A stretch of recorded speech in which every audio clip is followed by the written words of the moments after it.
Okey, pada minggu ini, terima kasih saya ucapkan kepada semua pelajar yang hadir untuk minggu ke-9 kuliah PQ 3023 Group B. Di mana pada minggu ini kita akan berkongsi berkaitan dengan diagnostis di mana ini adalah pengujian diagnostik. Bila kita pada minggu-minggu yang lepas kita dah belajar macam mana nak regress membentuk model dengan menggunakan perisian SPSS. Namun begitu, apabila kita dapat satu model tu, saya share. Kadang-kadang model yang kita dapat tu bukanlah model yang terbaik. Ada masalah-masalah modeling yang menyebabkan model tersebut tidaklah model yang terbaik sehingga mana dapat nampak tak slide ni? Dapat. Nampak. Thank you tolong respon. Thank you pada yang respon. Okey, model yang kita bentuk tu bukan model yang terbaik. Okey, di mana misalnya kita ada pemboleh ubah bersandar Y dan kita ada tiga pemboleh ubah bebas iaitu X1, X2, X3, di mana pemboleh ubah X2 dan X3 mungkin ada hubungan. Contohnya bila sebenarnya yang kita tak tahu hubungan yang wujud antara mereka adalah seperti, ini bukan skandal maksudnya hubungan dari sudut makroekonominya, hubungan dalam keadaan sebenar ekonomi, yang mana sekiranya X2 menurun, X3 pun menurun. Kalau X2 menurun 1, X3 akan menurun 4. Sekiranya X2 menurun 2, maka X3 akan menurun 8. Dia ada pattern, nampak tak? Kan? Itu yang mengatakan bahawa turutan perubahan yang sama mempunyai pattern tertentu, itu menunjukkan bahawa model yang dibentuk tersebut mempunyai masalah multicollinearity. Maka kita panggil itu, kita perlu analisis, kenal pasti kewujudan masalah ini melalui kaedah diagnostic test di mana analisis yang digunakan adalah multicollinearity. Cuba try sebut multicollinearity. Multicollinearity. Multicollinearity. Multicollinearity.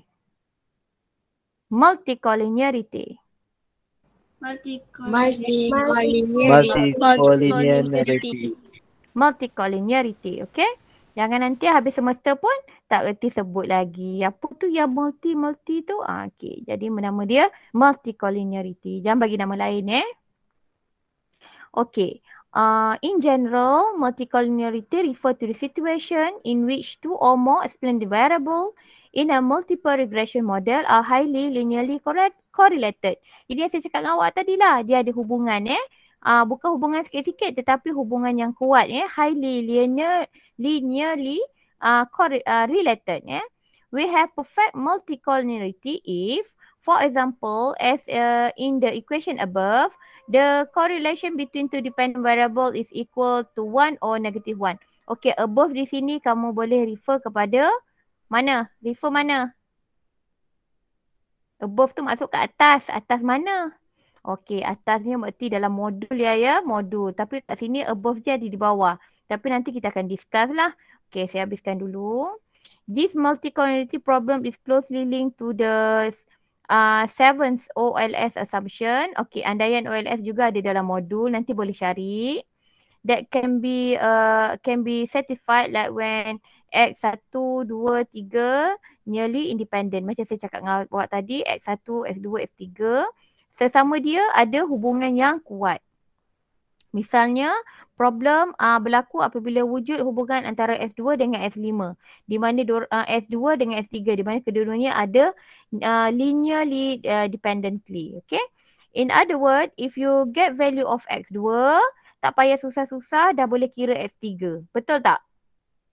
So, tak payahlah pergi tengok laporan-laporan ekonomi kan untuk cari nilai S3 kerana apabila kita dapat S2, kita boleh dapat S3 dan jika wujud keadaan ni, model yang pemboleh ubah, dua-dua pemboleh ubah ni tak boleh ada dalam model yang sama.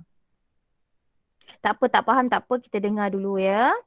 Misalnya, yang maksud saya tadi, sekiranya kita dapat X2, X2 ni nak dapat S3 macam mana? Dia adalah 2 gali ganda. S2 adalah didarab dengan 3. Maksudnya dia adalah 2 S3. Sekiranya S3 tu 3, maka kita pun boleh dapat S2. Misalnya 2 gantikan S3 dengan 3, maka S2 adalah 6. Okey? Jadi dia adalah satu formula. Kalau dapat salah satu S2 atau S3, kita boleh dapat data yang lengkap. Okey, impact dia akan menyebabkan kita membuat keputusan yang salah sekiranya kita buat hipotesis. Siapa ingat lagi pengujian hipotesis? Ingat lagi tak pengujian hipotesis? Ingat. Okey, ada berapa peringkat pengujian hipotesis? Ada 4. Okay, good. Very good. Okay, guys.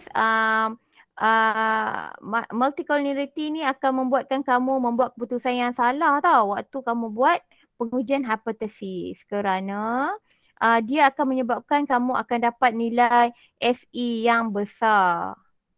Okey, apabila nilai FE yang besar, dia akan menyebabkan kita tolak apa boleh ubah yang penting.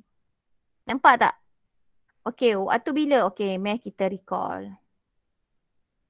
Okey, nampak tak? Ada tak slide ni awak nampak? Recall the 4 step of hypothesis testing. Nampak tak? Nampak. Okey, dia berlaku di sini. Di sini yang saya bulatkan ni, nampak tak?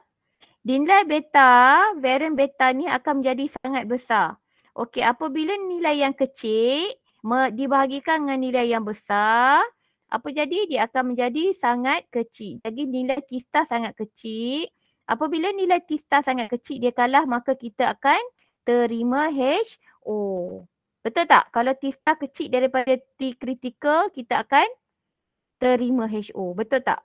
Berarti kita telah menerima pemboleh ubah yang salah, kita terima HO, so kita kata dia terima HO, maka dia tidak penting. Sedangkan pemboleh ubah itu penting. Nampak tak? Kita telah membuat keputusan yang salah. Faham tak maksud saya ni?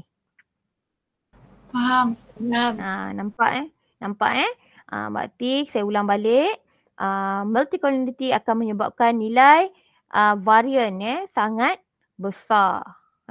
Apabila nilai varian sangat besar, dia akan menyebabkan satu nombor dibahagikan dengan sangat besar, dia akan mendapatkan nombor yang sangat kecil. Apabila nilai T star sangat kecil, maka apabila kita membezakan antara step 2 dan step 3, maka T star akan menjadi lebih kecil pada T critical. Ini menyebabkan kita akan menerima HO. Maka kita akan kata pemboleh ubah tersebut tidak penting. Dalam kes ni X2 lah, sebab kat sini beta 2. Okay, faham ya? Maka impact dia besar benda tu tidak penting. Benda tu penting tapi kita kata tidak penting. Maka bahaya dalam pembuatan keputusan dalam bidang ekonomi. Contohnya kita kata kredit control tak penting dalam menentukan pertumbuhan ekonomi negara sebab kita dah jumpa T star lebih besar daripada T critical. Sedangkan kredit sangat penting, maka salahlah keputusan kita ya. Seterusnya, how to detect? Macam mana kita nak detect? Tahu tak? Tahu tak macam mana kita nak detect? Nak kenal pasti masalah ni. Okey, caranya adalah kita menggunakan variant inflation factor atau VIF analysis. Perasan tak VIF dekat dalam buku modul? Cuba buka, ada tak? Kejap doktor.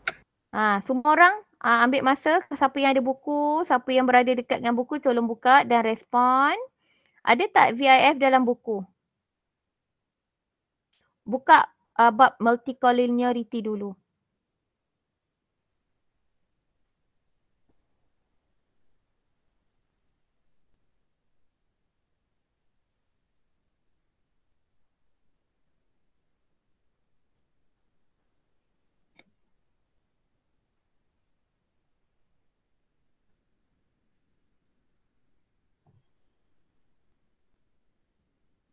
Tengok bab multicollinearity dulu. Ada tak?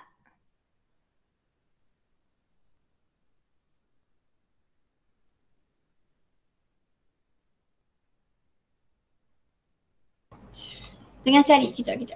Okey. Yang lain diam je, takkanlah Syarifah aja, Cian dia.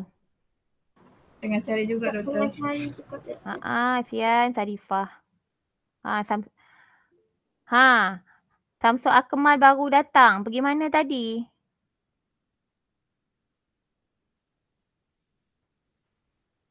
Samsul Akmal baru datang. Pergi mana tadi? Oh, minta maaf Puan. Tak perasan jam. Tak perasan jam. Minta maaf banyak Puan. Sebaiklah saya jinjin tak kisah ya. Saya minta maaf tu.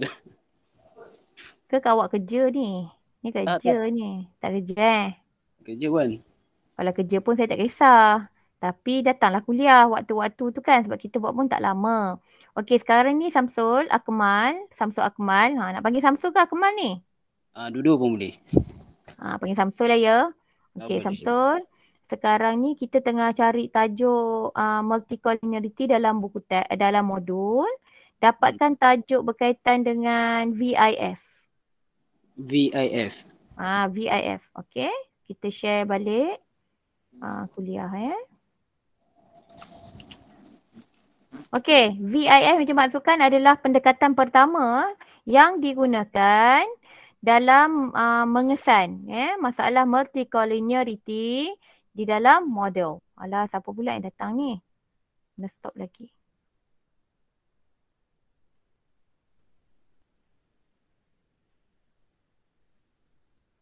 Okey, jadi dah jumpa belum? Dia ada beberapa cara ke doktor? Betul, tapi kita nak dalam semester ni kita akan highlight satu kaedah saja, iaitu kaedah VIF. Okey, ini saja pun ini adalah cara yang terbaik sebenarnya. Kerana itulah kita akan kita akan gunakan dia dalam projek kita, projek econometric. Okey, sebenarnya ada lagi satu cara pun senang juga. Cara kedua tu nanti kita akan discuss. Okey, sekarang ni VIF ada jumpa kan? Tak jumpa doktor. Okey, tak apalah. Okey, tak apa. Okey, nanti adalah tu. Sebab saya copy ni pun daripada buku. Mesti ada. Okey, sekarang mari saya nak tunjuk kat awak. Apabila awak buat regression, multiple regression, macam kes ini dia punya Y adalah GDP, X1 capital, X2 unemployment, X3 education expenditure, X4 dia literacy rate. Kalau awak tengok kat CD nilai VIF dia. Okey? Kalau kita tengok kat sini, nilai VIF sekiranya lebih daripada 10. Kat sini lebih daripada 10, maka kita boleh kata pembeli ubah education expenditure ni mempunyai masalah multicollinearity. Okey, tetapi sekiranya kita pakai nilai VIF ni, kita hanya boleh detect nilai sekiranya dia lebih daripada 10, kita boleh kata dia ada masalah multi lah. Pilihan yang kita ada, kita boleh buang dia. Okey, tetapi ini maksudnya VIF tahu tak cara macam mana nak dapatkan dia bagi dia keluar ada dalam kamu punya result SPSS? Tak tahu.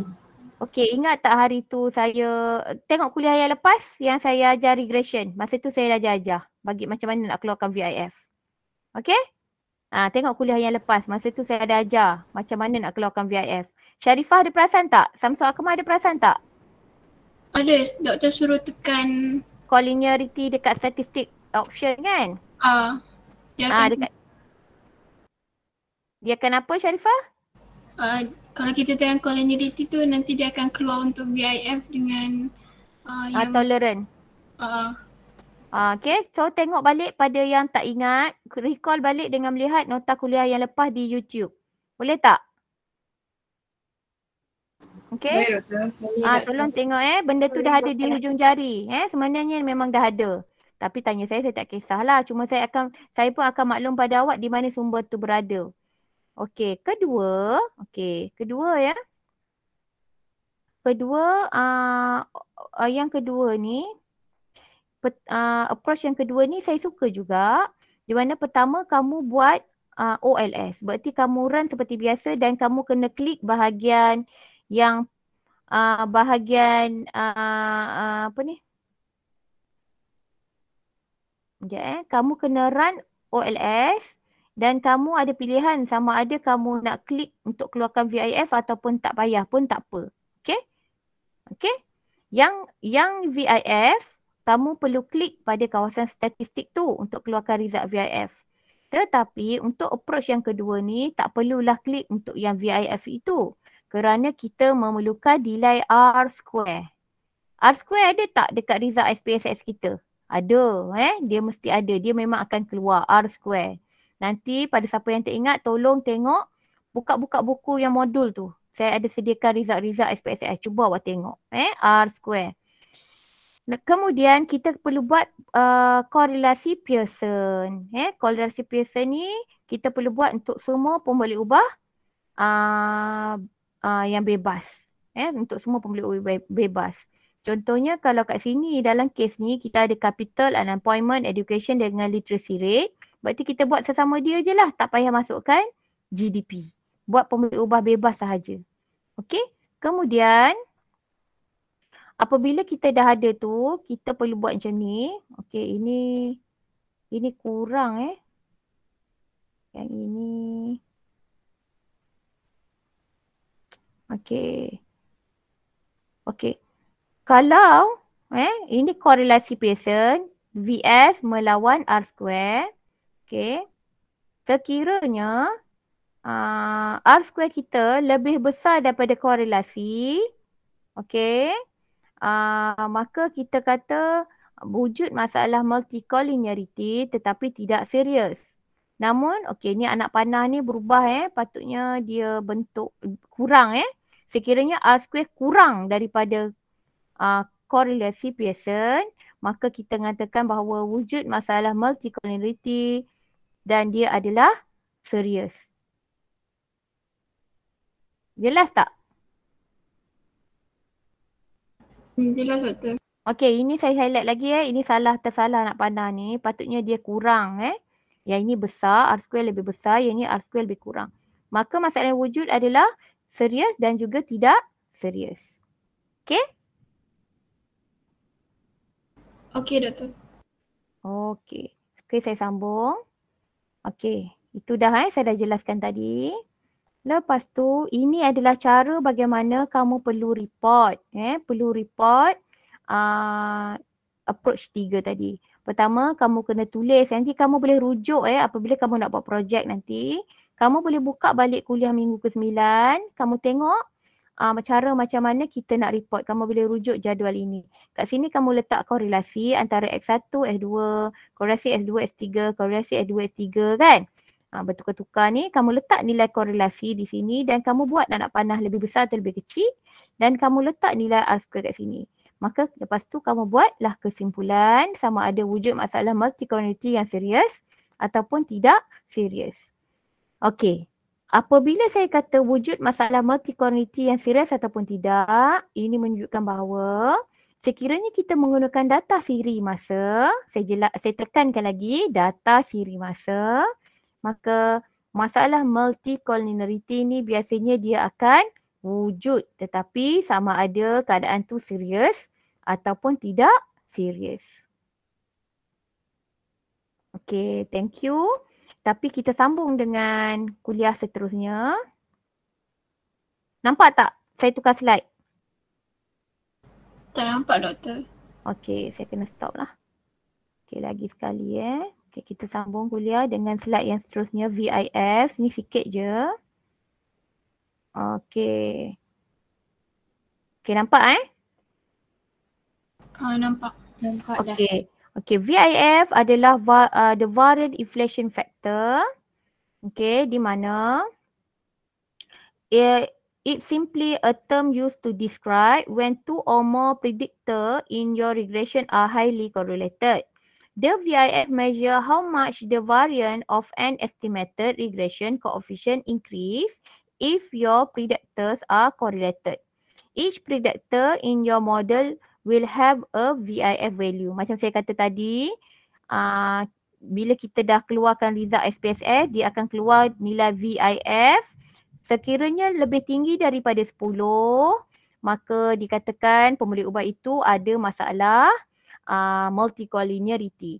Namun sekiranya kita keluarkan korelasi Pearson dan kita bezakan dengan nilai R square, kita boleh tahu pembuli ubah mana yang mempunyai hubungan tu. Melalui kaedah VIF, kadang-kadang kita boleh nampak pembuli ubah mana yang ada hubungan atau sebab dua-dua nilai dia lebih daripada 10 ataupun kadang-kadang satu aja yang lebih daripada 10, satu lagi dia tak tinggi. Jadi kita tak tahu dia ada hubungan Okay, the VIF, how to interpret the VIF result. Okay, the VIF value can be produced by using SPSS software during performing the multiple regression model.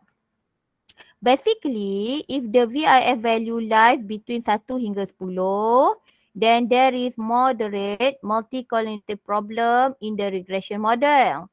Okay, benda ni rule of thumb ni kamu kena refer nanti. Okay, if VIF kurang daripada 1 or more than 10, less than 1 or more than 10, then there is a multi-collinearity in the regression model. If the VIS is equal to 1, so there is no multi-collinearity among factors. But if the VIF is greater than 1, the predictors may be moderately correlated. Okay, if the value more than 10, it can be said as serious multi-collinearity problem in the estimated regression model. Okay, the rule of thumb or how to interpret ini, result ni, kamu perlu refer nanti bila kamu dah nak buat multi-collinearity dengan menggunakan kaedah VIF pada projek econometric. Okay? Okay, kat sini ada contoh. Kamu tengok ni nilai VIF dia tinggi ke tak? Okay, ada orang masuk. Sekejap saya kena... Doktor, ada orang tanya. 10 tu nilai N dia ditetapkan okay, kejap. Saya bayang tengah cari doktor. Sekejap Page 30, okay, tadi tu page 95 Okay, untuk cari VIF tadi, cuba korang tengok muka 195. Aku rasa yang tu VIF cara satu. Okay, bagus. Ada respon kat sini. Okay, Pro 3 nak muka surat sampai. Thank you Farah. Doktor, 10 tu nilai N ke? Maaf, kurang jelas. Tak, 10 tu adalah nilai komputer yang bagi. Tak ada kena-mengena dengan N. 10 mana yang awak masukkan? Rule of thumb kan? Okay, nilai dia lebih pada 10. Berarti komputer kita dah ada rule of thumb tu. Kalau nilai VIF kita lebih pada 10, kita dah ditetapkan tak boleh melebihi 10. Ya, dah ditetapkan oleh teori tidak boleh daripada 10. Okey. Contohnya kita tengok kat sini, kita sambung Pada yang dah keluar masuk kuliah saya tak apa, nanti boleh tengok video ni ya. Okey, cuba kamu tengok kat sini semua 54, 53, 69, 71 lebih tak daripada 10? Lebih sangat-sangat. Ada tak masalah multi-collinearity? Ada. Okey, nak buang yang mana satu? Sebab multi-collinearity ni dia berpasang-pasangan, betul tak? Ya. Okey, jadi kita tahu tak nak buang yang mana? Sorry doktor, tak tahu. Tak tahu kan? Satu ke? Memang kita tak tahu. Saya pun tak tahu. Okey. Jadi caranya macam mana? Dia ada complement method. Contohnya, kalau kita nak tahu, kita kena buat bezakan dengan kaedah yang tadi tu. R square mesti lebih besar daripada lebih besar daripada correlation tu. Okey, kejap saya stop yang ni.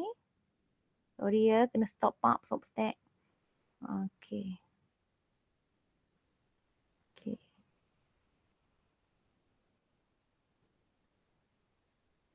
Ni kita kena ni. Macam tadi kita tak tahu tau mana satu yang kita nak buang. Jadi kita perlu guna kaedah ini, approach 3 ni. Ya, untuk kita tahu X1, X2, X3, X4 tu, anda kata X1 tu dia berhubungan dengan siapa? Oh, dia berhubungan dengan X3.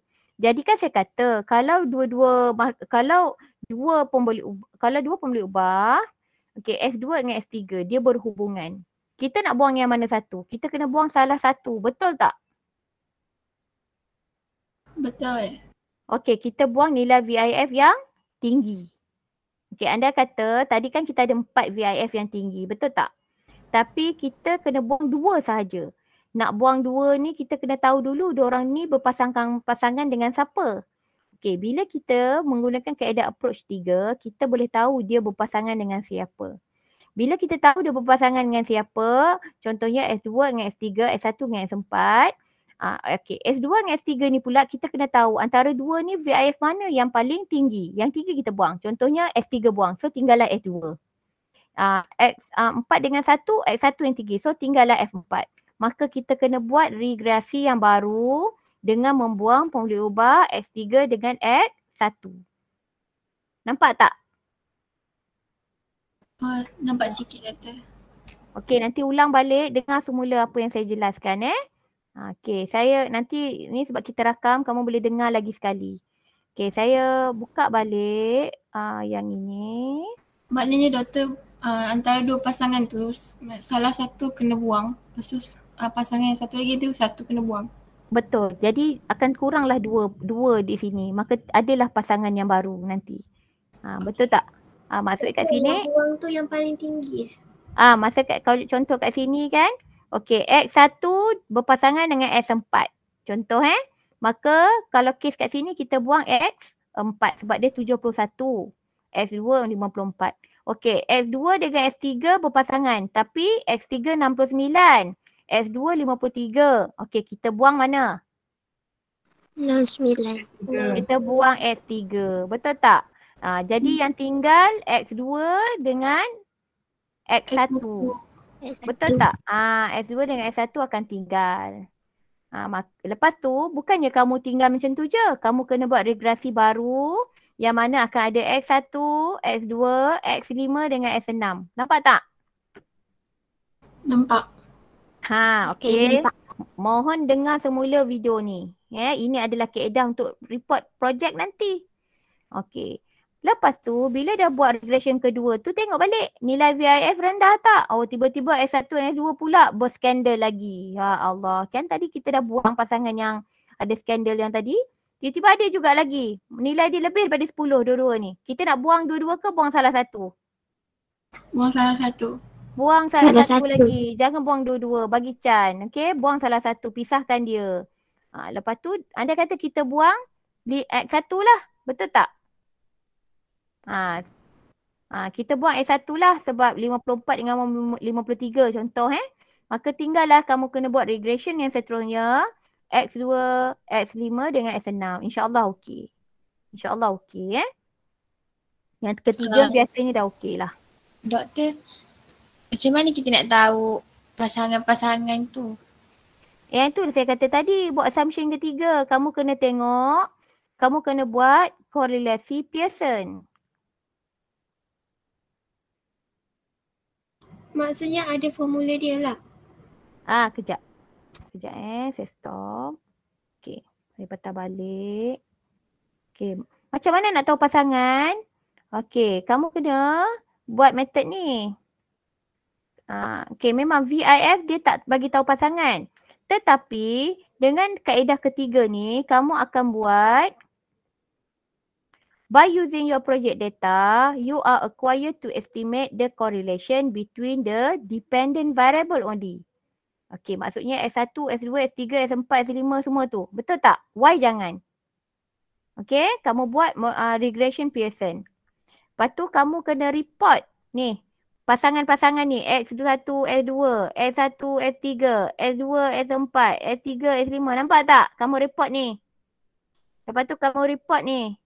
Lepas tu kamu bezakan dengan nilai R square ni. R square ni ada dekat result SPSS nanti. Jangan risau. Daripada sini mana yang serius, dia ada pasangan dia tu, itulah kamu tahu dia berpasangan. Dekat situlah kamu boleh tahu. Okey. Nanti tak apa. Buat dulu nanti kamu akan nampak. Okey. Okey, saya continue lagi dah nak habis dah ni.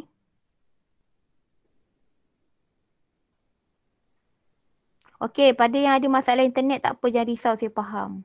Nanti boleh tengok balik video ni. Pada yang tak ada masalah internet, bolehlah membantu rakan-rakan lain Kita sama-sama belajar. Okey, ini adalah contoh-contoh lain Okey, kalau kamu tengok kat sini, saya kata according to the result above, the VIF value S1, 2, 3, 4 are highly and more than 10. Ini yang kata tadi lah. These results indicate that serious or strong multi-connectivity happen in the estimated model. In addition, the VIF value of X5 and 6 are lower than 10, indicates moderate multi-connectivity in the estimated model. Okay, cuba kamu tengok yang ini. Yang ini Y dia adalah performance, X dia adalah kompetensi dan juga motivation. Ada tak masalah multicollinearity? Tak ada. Tak ada. Masalah multicollinearity tak ada. Very good. Okey, cuba kamu tengok kat sini Ini huraian untuk tadilah. According to result above, the VIF value of competency and motivation are less than 10 but more than 1. Okey, bukan tak ada Term yang tepat adalah moderate multi-connectivity happen in the estimated model. Okey?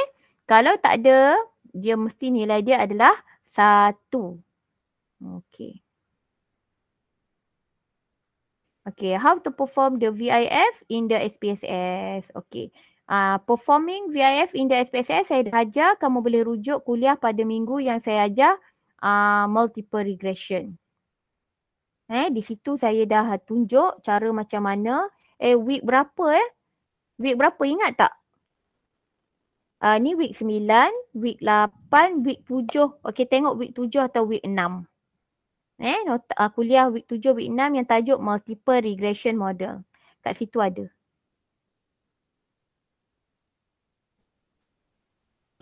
Doktor.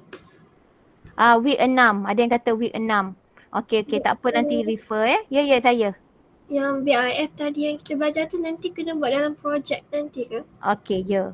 Okey, dekat projek nanti antara test yang kamu kena buat, antara yang kamu kena buat lepas kamu buat multiple regression adalah Dubin-Watson. Minggu lepas punya ujian tu. Lepas tu kamu kena buat VIF. Dan juga perbezaan antara R-square dan juga Pearson correlation. Last kali, minggu lepas cuti nanti saya akan ajar heterokidasticity. Okey. Antara yang banyak-banyak test ni, heterokidasticity yang paling tough. Dia paling tough. Jadi that's why saya kenalkan awak dengan test-test yang mudah dulu supaya awak secara berkumpulan boleh fahamkan dan buat. Dalam waktu cuti ni saya akan bagi contoh report pelajar-pelajar yang lalu. Jadi kamu tak adalah rasa susah sangat nanti. Kamu boleh rujuk. Okey? Tapi saya tak nak bagi report yang tebal-tebal. Saya akan bagi yang nipis-nipis je. Nanti kamu akan tengoklah macam mana. Okey? Senang saja, jangan risau. Okey? Okey, doktor. Okey, doktor. Okey, ada persoalan lagi? Ada persoalan lagi? Kalau tak ada, kita boleh tamatkan kelas dan kamu boleh recall balik kuliah pada hari ini dan fahamkan. Saya rasa banyak juga persoalan isi-isi penting yang saya dah sampaikan tadi. Kalau cakap banyak sangat lagi Kang, tak ingat kan? Okey, apa dia Nur Huda? Tentang yang kan dah buat projek video tu kan. Lepas tu kan doktor suruh edarkan Google Form. Okey, Soal betul. sedikit tu. Betul. Dah boleh buat macam mana? Okey, kenapa tau macam saya macam relax je kan, saya faham. Saya tak nak paksa. Saya ada dengar juga kelas-kelas lain pun ada projek. Okey, saya nak tanya, buat masa ni projek 2 dah siap ke belum video? Video dah sudah dah. Video dah siap. Okey, dah sudah. Okey, soal selidik tu boleh buat. Saya akan bagi contoh kumpulan Rashid. Siapa kat sini ada tak kumpulan Rashid kat dalam sini? Tak ada Okey, kumpulan Rashid tu soal selidik dia dah siap tau. Nanti saya minta contoh pada grup dia. Cuma nanti kalau dah sampai, saya dah tunjuk contoh tu pada kamu. Kumpulan Rashid tu grup kelas lain. Nanti saya akan share dengan kamu kumpulan Rashid punya questionnaire. Senior. Kelas senior. Nanti dia akan, nanti pada situ awak boleh olah lah. Tolong ingatkan saya Nurul Huda kalau saya lupa. Boleh doktor. Dekat grup Telegram Ingatkan saya di WhatsApp, di private pun tak apa, di grup pun tak apa. Asalkan saya boleh baca, kadang saya lupa. Okey? Okey doktor. Okey, ada persoalan yang lain? Okey, projek 1 bolehlah mula buat ya untuk regression, untuk Dubin-Watson, untuk hari ni punya VIF Approach 1 dan 3 boleh buat. Okey? Jangan tunggu lama-lama. Sebab kita kan, kalau saya rasa kan minggu ke-10 dah last dah kita punya kuliah. Macam saya cakap sebelum ni. Jadi minggu ke-11, 12, 1, 2 tu, 3, 11, 12, 13, 14 tu kamu boleh buat, boleh fokus untuk final semualah. Dan juga projek. Apa tu? Sharifah? Yang untuk projek video tu sama, maknanya soal sidik tu sekali dengan report nanti kan doktor? Report tu saya tak beratkan sangat sebab projek ni lebih kepada nak tengok keupayaan kamu pergi kepada society. Berarti kamu kan dah banyak berada di rumah, jadi kita nak you bergerak sikit, share knowledge dengan orang ramai. Okay, cuma satulah saya minta pada kamu semua, kalau boleh kamu carilah kedai-kedai yang memerlukan penggunaan soal selidik, penggunaan question, memerlukan knowledge exchange rate. Contohnya kamu pergi ke pengurap mata wang, kamu tunjuk, kamu nampak kan tempat pelancongan ke resort ke, tak payah banyak, 1-2 pun dah boleh. Anda kata satu grup tu dia ada 5 orang di negeri masing-masing. Pergilah satu orang pergi ke resort tepi sungai ke, pergi jumpa orang kat resort tu, minta suruh dia tengok berguna tak kalau pelancong-pelancong datang sini, berguna tak. Itu persoalan yang kena ada dekat dalam questionnaire kamu nanti, survey. Okay. Maksudnya kita perlu tanya pada orang yang memerlukan. Contohnya pengurap mata wang, kedai pengurap mata wang. Pengurap mata wang mungkin orang pergi jumpa dia kata, macam mana nak tukar duit? Tak tahulah. Mungkin dia pun macam mana nak jelaskan. Dia tukar duit pandai lah. Takkanlah dia nak ajar pula. Dengan adanya video kamu, diorang akan, tak faham ya, tengok video adik ni buat. Dah bantu orang ramai. Nampak tak? Jadi saya nak kamu secara bersama-sama pergi ke tempat yang betul yang memerlukan pengetahuan exchange rate. Okay. Kalau boleh, siapa-siapa yang pergi ke, macam kamu pergi pusat, saya tak perlu banyak surat ni, bukti kerja kamu ni. Saya tak adalah suruh kamu pergi jauh-jauh. Kalau yang ada dekat-dekat dengan rumah kamu, ada pusat pelancongan ke, pusat orang bercuti ke, pergi kat situ, tunjuk kepada company tu, contohnya dia ada tempat percutian di tepi laut ke, tunjuk. Ada pelancong datang, kalau pelancong nak tahu pasal pertukaran mata wang, berguna tak video saya ni untuk bagi knowledge pada diorang macam mana nak pertukaran wang tu berlaku. Kalau dia kata berguna, suruh diisi, lepas tu kalau boleh minta keluarkan surat yang berletterhead yang mengatakan memang diorang suka. Itu kalau awak mampu buat lah. Itu menandakan betul-betul awak pergi kepada society. Okay, ada masa lagi. Jangan pressure-pressure. Itu saya cakap sebenarnya macam mana kita nak you ke society. Tak nak you duduk rumah belajar, risaukan apa? Yelah hal belajar kita nak you keluar juga, bermasyarakat, beraktiviti. Jadi tengok macam mana you tingkatkan communication you dengan orang ramai. Macam mana you nak tunjuk you ada produk. Suka tak dengan produk you? Bukan kita nak jual, kita nak share knowledge kita. Berguna tak knowledge ni? Kalau berguna boleh tak keluarkan surat mengatakan bahawa video bertajuk sekian-sekian ni berguna. Yang saya belajar daripada kelas, daripada Fakulti Pengurusan Ekonomi, khusus apa, saya buat projek ni, ada video ni digunakan khas untuk orang ramai. Jadi di pusat pelancongan ni berguna tak video saya ni? Bertambah tak knowledge orang ramai? Itu yang kita nak. Kalau tak faham nanti boleh contact saya tanya. Diam dah semua Okey doktor. Terkejut doktor. Tak terkejut. Tapi itu expectation yang sebenar. Tapi kalau tak boleh buat yang tu pun tak apa. Kita tak ada pun nak blame pelajar. Tapi at least kamu jumpa orang ramai suruh diisi questionnaire tu. Bukan edah-edah je jangan edah-edah je duduk kat rumah kat bilik tidur. Tolong isi. Tak naklah macam tu. Buat yang sebenar. Cuba agresif. Cuba agresif jadi student yang sebenar. Student UPSI. Tunjuk student UPSI ni ada pengetahuan. Tapi nasihat saya memang betul lah. Kalau awak berjaya pergi pengurap mata wang, jangan takut-takut, yakin boleh. Kavita Samsul Akmal Nasrina Dia.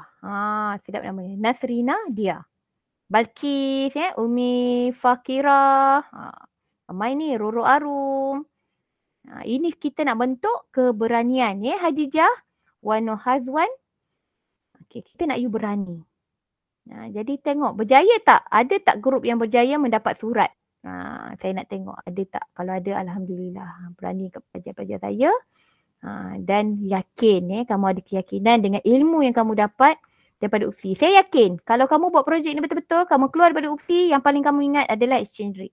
Sebab itu yang menggerakkan kamu. Mungkin kamu boleh jadi pakar dalam bidang yang berkaitan. Okey?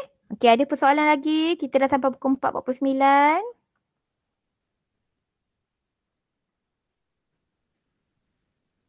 Ada persoalan? Okey, kalau tak ada persoalan, nanti saya akan buat Google Form untuk kehadiran. Jadi tak payah tulis sini. Sebab selama ni bila kamu tulis hilang. Bila saya cari tak ada. Jadi tak payah tulis, kita akan buat Google Form lah. Okey, sampai sini saja. Saya ucapkan terima kasih kepada semua pelajar yang datang kuliah pada hari ini. You all sangat committed. Itu menandakan you all sangat committed. Walaupun kita berjauhan, tetapi kamu tetap datang ke kuliah. Pada pelajar ada masalah internet, saya faham. Saya tidak sikit pun memblame. Kerana apa kita nak kisah, benda ni adalah dirakam. Kuliah kita dirakam. Kalau saya harap kamu boleh merujuk balik kuliah ni melalui video yang telah dirakam. Kerana saya akan masukkan di YouTube. Okey, sampai sini saja. Okey. Assalamualaikum warahmatullahi wabarakatuh dan salam sejahtera. Terima kasih. Terima kasih. Sama-sama. Terima kasih, Doktor. Doktor. Sama.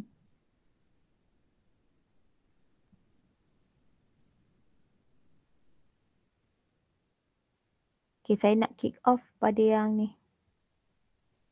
Macam mana kita nak kick off kan ni?